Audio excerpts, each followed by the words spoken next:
Class 9 rapid revision chapter है हमारे पास में natural vegetation and wild life. Vegetation and wild life दो शब्दों से ये चैप्टर बना है। ठीक है, समझ गया। जिसमें आपको पेड़ पौधे पशु पक्षी जानवर जिसमें इंसान भी आते हैं सब कुछ इस चैप्टर में जानने को मिलेगा। सुनाई दे रहा है, बेरा नहीं हूं मैं। बेसिकली टॉपिक अगर देखें तो tropical evergreen, tropical deciduous, tropical thorn and scrub, mountain forest और साथ ही साथ मैंग्रोव फॉरेस्ट, ये पूरा वेजिटेशन वाला पार्ट है। वाइल्ड लाइफ कितनी इमेंस है, डाइवर्स है, वो इस चैप्टर में बताया गया है। ये वेजिटेशन और वाइल्ड लाइफ की क्या हमारे जीवन में एडवांटेजेस हैं, क्या इनके ऊपर खतरे हैं, क्या समस्याएं और क्या समाधान है, ये सब कुछ इस चैप्टर में कवर किया गया है। Hello everybody, this is Digraj Singh Rajput, welcome to our channel. अजीब जानवर है, कितना भी खाए भूखा ही रहता है। आगे अगर जैसे हम बढ़ते हैं तो चैप्टर में क्लियर कट तरीके से हमें बताया गया है कि कितनी डाइवर्सिटी है।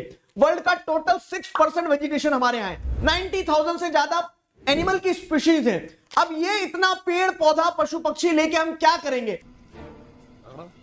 तो हम हमारी जो कंट्री है वो one of the 12 mega biodiversities में से एक है। आगे बढ़ते हैं तो यहां पे नेचुरल वेजिटेशन के बारे में आपको एक शब्द में बताया गया है, यानी कि वो वेजिटेशन जो बिना ह्यूमन इंटरफेरेंस के नेचुरली ग्रो हुआ है उसे वर्जिन वेजिटेशन भी कहा जाता है। इनफैक्ट आप देखेंगे तो कुछ स्पीशीज क्या होती है, एंडेमिक होती है, जो वहां की नेटिव होती है। कुछ फॉरेन स्पीशीज जो बाहर से आके यहां ग्रो हो जाती है उन्हें एक्सोटिक प्लांट्स कहा जाता है, एक्सोटिक स्पीशीज कहा जाता है। एक एक करके सारे वेजिटेशन को पढ़ें तो सबसे पहले आता है ट्रॉपिकल एवरग्रीन फॉरेस्ट। अच्छा, उसके पहले कि हम सारे वेजिटेशन को समझे, एक निंजा टेक्निक। सारे वेजिटेशन में कुछ कॉमन चीजें हैं, जैसे वहां कौन से जानवर पाए जाते हैं हर वेजिटेशन में अलग अलग, किस तरह के पेड़ पाए जाते हैं वो हर वेजिटेशन में अलग अलग होगा। सिमिलरली आप देखेंगे हर वेजिटेशन में अमाउंट ऑफ रेनफॉल कितना होता है, कहीं पे ज्यादा बारिश होती है कहीं पे कम, तो वो रेनफॉल वाला एक फैक्टर। एरियाज, कौन सा वेजिटेशन कहां पाया जाता है, जो ट्रीज है वो लीव शेड करते हैं नहीं करते हैं, तो ऐसे कुछ कॉमन कैरेक्टरिस्टिक्स हैं जिनके बेसिस पे हर एक वेजिटेशन को समझना आसान हो जाएगा। शुरू करते हैं ट्रॉपिकल एवरग्रीन फॉरेस्ट के साथ में, जिन्हें रेन फॉरेस्ट भी कहा जाता है। कारण बड़ा सिंपल है, खूब बारिश होती है, 200 सेंटीमीटर से ज्यादा रेनफॉल इन एरियाज में रिसीव होती है जहां पे आपको ट्रॉपिकल एवरग्रीन फॉरेस्ट मिलेंगे। अगर इंडिया की बात करें तो वेस्टर्न घाट, नॉर्थ ईस्टर्न स्टेट में ट्रॉपिकल एवरग्रीन फॉरेस्ट मिलता है। अब देखो ये ऐसे पेड़ हैं जो अपनी लीव्स को कब शेड करते हैं, तो कोई स्पेसिफिक पीरियड नहीं है। क्यों? पानी पानी है यहाँ पे। कृष्ण जगन्नाथ प्रेमानंद, ये क्या हुआ? गलाव में पानी आ गया। बहुत पानी, इस कारण से लीव शेड करने की जरूरत नहीं पड़ती है। अब रही बात क्या, हर वेजिटेशन में आपको पेड़ पौधे और जानवर ध्यान रखना है। तो इबोनी, महागोनी, रोजवुड, रबर, ये कुछ ऐसे पेड़ हैं जो इन फॉरेस्ट में पाए जाते हैं, ट्रॉपिकल एवरग्रीन फॉरेस्ट में। जानवरों की बात करोगे तो आपको एलिफेंट से लगा के मंकी, लेमूर, सब प्रकार के जानवर मिल जाएंगे। इनफैक्ट बर्ड्स, बैट्स, स्लॉथ, ठीक है, स्नेल, स्कॉर्पियंस, तो ऐसे छोटे मोटे बहुत सारे जानवर भी मिल जाएंगे। अगला वेजिटेशन जो है हमारा ट्रॉपिकल डेसिडियस फॉरेस्ट। अब देखो एवरग्रीन फॉरेस्ट एवरग्रीन है, डेसिडियस फॉरेस्ट वो है जिनके पास उतना पानी नहीं मिलता है। तो दो तरह के इसमें सब टॉपिक होते हैं ट्रॉपिकल डेसिडियस में, एक होता है ड्राई डेसिडियस, एक होता है वेट डेसिडियस। वेट डेसिडियस की अगर बात करें तो 100 से 200 सेंटीमीटर के बीच में जहां रेनफॉल आती है, कंट्री का नॉर्थ ईस्टर्न पार्ट जो थोड़ा सा है, उसके बाद में अगर आप देखेंगे तो फुटहिल्स ऑफ हिमालयाज वाला जो रीजन है वहां पे वेट डेसिडियस फॉरेस्ट एरिया मिलेंगे आपको। पेड़ की अगर बात की जाए तो जैसे सैंडलवुड हो गया, शीशम हो गया, बैम्बूज हो गए, ये पेड़ आपको वेट डेसिडियस वाले फॉरेस्ट में मिलेंगे। सिमिलरली ड्राई डेसिडियस वो होता है जिसमें 100 से 70 सेंटीमीटर रेनफॉल रिसीव करने वाला फॉरेस्ट एरिया जो होता है। इनफैक्ट आपको यहाँ पे टीक जो है एक प्रोमिनेंट पेड़ के फॉर्म में देखने को मिल जाएगा, नीम वगैरह भी यहाँ पे मिल जाते हैं, जो कि थोड़ा सा रेनियर पार्ट ऑफ पेनिनसुला प्लेटू वाला जो रीजन है वहां पे उत्तर प्रदेश, बिहार, इन एरियाज में आपको ड्राई डेसिडियस फॉरेस्ट मिल जाएंगे। जानवर की बात करें तो कुछ कॉमन एनिमल जैसे टाइगर, लॉयन, लेजर्ड्स वगैरह, बर्ड्स वगैरह, ये सब कुछ आपको देखने को मिल जाएंगे। तीसरा वेजिटेशन है the thorn forest and scrubs. Simple है, आपको समझना होगा जहां कांटेदार पेड़ होते हैं, जहां पे आपको सूखा क्षेत्र मिलता है, जहां पे रेनफॉल 70 सेंटीमीटर से कम रिसीव होती है, such as areas of north western part, Rajasthan वाला, semi arid regions of Madhya Pradesh, Gujarat, in areas में आपको tropical thorn and scrub forest मिलेंगे। इनफैक्ट आपको जानवरों की अगर बात करें तो जानवर भी जैसे कैमल हो गया, रैट हो गया, माइस हो गया, फॉक्स हो गया, ये सारे जानवर देखने को मिल जाएंगे। यहां पे वेजिटेशन का टाइप जो बड़ा अडेप्टिव होता है, कैसे कि रूट जो होती बड़ी डीप जाती है और उसके बाद में जो लीव्स रहेंगी बड़ी थिक रहेंगी, स्टिकी रहेंगी ताकि इवोपरेशन को रोका जा सके। स्टेम सकलेंट होती है ताकि वो वाटर को कंजर्व कर सके।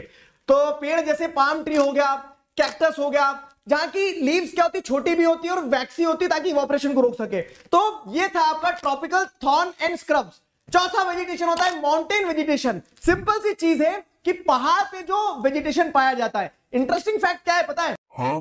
कि पहाड़ पे जो वेजिटेशन होता है तो with the increase in height vegetation change होता है। कारण बड़ा सिंपल होता है, क्योंकि देखो जैसे जैसे ऊपर जाओगे टेम्परेचर कम होगा, तो सिमिलरली आप देखते हैं इक्वेटर पे अलग वेजिटेशन होता है, पोल्स पे अलग होता है। रीजन क्या होता है? Temperature, solar insulation. और वही चीज आपको यहां पे एल्टीट्यूड वाइज भी देखने को मिलेगी कि लोअर एल्टीट्यूड्स पे आपको ट्रॉपिकल वेजिटेशन मिल सकता है, लेकिन जब पहाड़ की चोटी पे पहुंचोगे तो टुंड्रा वेजिटेशन होगा। कंटेक्स्ट को समझने के लिए मैं आपको बताता हूं कैसे चीजें चेंज होती है। 1000 से 2000 मीटर की हाइट पे आपको क्या देखने को मिलता है कि वेट टेम्परेट फॉरेस्ट होता है। ब्रॉड लीव्स वाले चेस्टनट ट्रीज हो गए, ओक ट्रीज हो गए, वो मिलेंगे। फिर आप 1500 से 3000 की हाइट पे जाओगे तो वहां कोनिफेरस ट्री स्टार्ट हो जाएंगे आना, जैसे सिल्वर फिर हो गया, पाइन हो गया, देवदार हो गया। ये पेड़ की हाइट मतलब इस तरह का वेजिटेशन मिलेगा आपको इंक्रीजिंग हाइट के साथ। फिर आपको ये टेम्परेट वेजिटेशन कहां तक मिलेगा? 3600 मीटर तक। 3600 मीटर के बाद में वहां पे टेम्परेट ग्रासलैंड आना स्टार्ट हो जाएगी। फिर उस ग्रासलैंड के बाद में और ऊपर जाओगे तो आपको अल्पाइन वेजिटेशन मिलेगा। अल्पाइन वेजिटेशन के ऊपर धीरे धीरे जाते जाते वेजिटेशन खत्म होते जाएगा, पेड़ छोटे होते चले जाएंगे और आपको प्लेन एरिया मिलेगा जहां मॉसेस, लिचन्स मिलेंगी जो स्नोफॉल के अंदर में दब जाती जमीन, जिसे अल्पाइन ग्रासलैंड कहा जाता है, जो कि नोमैडिक हर्डर्स के द्वारा यूज भी की जाती ग्रेजिंग के लिए समर्स में। फिर उसके और ऊपर चले जाओगे तो फिर आपको वहां टुंड्रा वेजिटेशन मिलेगा। जानवर की बात करें तो जैसे अब आपको यहां पोलर बियर तो नहीं मिलेगा, लेकिन आप जैसे देखेंगे तो अलग अलग तरह के वो एनिमल्स जो कोल्ड रीजन्स में पाए जाते हैं वो सब आपको यहां देखने को मिल जाएंगे, जैसे आइबेक्स हो गया, स्नो लेपर्ड हो गए। एक और टाइप ऑफ वेजिटेशन जो इंडिया में मिलता है वो है मैंग्रोव फॉरेस्ट, यानी कि जो आपको कोस्टल रीजन पे मिल रहा है, महानदी रिवर, गंगा रिवर, इन सारे रिवर्स के डेल्टा पे जो वेजिटेशन मिलता है, जिसकी रूट्स आप देखेंगे आधी सबमर्ज होती है पानी में, आधी ऊपर होती है, जो कोस्टल रीजन में पाए जाने वाला वेजिटेशन है। जैसे for example Sundarban delta world का लार्जेस्ट डेल्टा है, वहां पे सुंदरी ट्री मिलते हैं, इसी कारण से उनका नाम सुंदरबन डेल्टा हो गया है। ये एरिया में वो ट्री मिल रहे हैं जो कोस्टल रीजन में थ्राइव कर सकते हैं। एनिमल्स की अगर बात करें तो जैसे रॉयल बंगाल टाइगर, बहुत सारे क्रोकोडाइल्स की वैरायटी, टर्टल्स, ये सब आपको इस वेजिटेशन में मिल जाएगा। आगे बढ़ते हैं तो वाइल्ड लाइफ की बारी आती है। India is having a diverse variety of fauna. Fauna यानी वाइल्ड लाइफ। आप देखेंगे तरह तरह के जानवर हमारे यहां मिलते हैं। 90,000 से ज्यादा एनिमल स्पीशीज है, 2,000 से ज्यादा बर्ड्स की स्पीशीज है, 2,500 से ज्यादा फिशेस की स्पीशीज है। अगर हम एम्फीबियंस की भी बात करें तो वर्ल्ड का 5 to 8% एम्फीबियंस का पॉपुलेशन हमारे पास है, स्पीशीज का टाइप हमारे पास है। सिमिलरली अगर आप जानवरों को स्पेसिफिकली देखना चाहेंगे तो एलिफेंट जैसे कि आपको सदर्न इंडिया में मिल जाएंगे, कर्नाटका, केरला, तमिलनाडु में। वन हॉर्न राइनोसोरस आपको असम वाले क्षेत्र में मिल जाएंगे। डेजर्ट एरिया में आप जाएंगे तो कैमल हो गया, वाइल्ड एस हो गए, बहुत सारे डिफरेंट वैरायटी ऑफ स्पीशीज के जानवर आपको देखने को मिलेंगे। India is the only country having the population of lion and tiger both.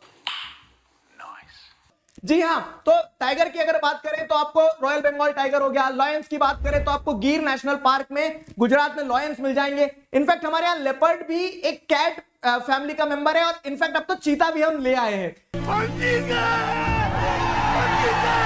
इसके अलावा माउंटेन रीजन में अगर आप जाओगे तो वो एनिमल्स जो एक्सट्रीम कोल्ड रीजन्स में सर्वाइव कर सकते हैं वो भी यहां मिलेंगे आपको, जैसे कि शैगी हॉर्न वाइल्ड डॉग्स हो गया, तिब्बतन एंटीलोप हो गया, तरह तरह की शिप आपको मिल जाएगी, ब्लू शिप, वाइल्ड शिप। उसके अलावा भी आप देखेंगे तो स्नो लेपर्ड हो गया, आइबेक्स हो गया, मल्टीपल एनिमल्स। अगर हम बात करें तो पानी में रहने वाले जीव जंतु भी जो है तो तरह तरह के टर्टल्स हो गए, टोटोइस हो गए, क्रोकोडाइल्स हो गए, घड़ियाल्स हो गए। बर्ड्स की भी अगर बात करोगे तो pheasants, duck, parakeets, cranes, multiple variety of species आपको मिल जाएगी।